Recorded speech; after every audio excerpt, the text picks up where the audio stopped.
नमस्कार दर्शक बंधु सुनेना सीरियल रे आसंता काली देखा पाइबे आउ गोटे जबरदस्त सीन। तो भिडियो रे कौन कौन हम सब जानिया पाई भिडियो को शेष जाए देखंतु, पूरा मजा आसीजिब। तो डेरी नकरी आसंतु आज भिडियो को स्टार्ट करिबा। तो सांग माने विवेक को हाथ कटि जाइथबो आउ तापरे अनिशा विवेक को हाथ को देखि कहूतबे, देखिल तो विवेक, सुनेना दीदी तुम हाथर अवस्था कौन करदेले, रुह मु जाई तुम पाई ऑइंटमेंट नहीं आसुची। एमती कही अनिशा ऑइंटमेंट नेबा को जाउथबे। तापरे विवेक अनिशा को कहिबे, रुह रुह ऑइंटमेंट थाउ, तुमे जाई बाथरूम रु टूथपेस्ट नहीं आस। तापरे अनिशा हाँ हाँ आणुची कही बाथरूम को जिबे। आउ ए मौका देखी विवेक सुनेना को कहिबे, सुनेना तुमे शीघ्र बाहर को चल। तापरे सुनेना विवेक को कहिबे, आग हाथ रे टूथपेस्ट लगाई दियो।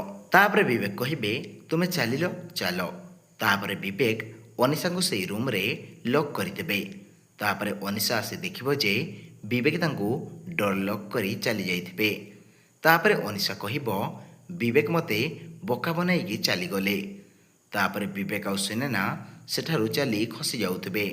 आउ तापरे अनिशार दुई भाई तांको गन देखाई अटकाई देबे। तो सांग माने भिडियोटी केमती लागिला कमेंट करे निश्चय जणाइबे। आउ चैनल को सब्सक्राइब करदेबे। धन्यवाद।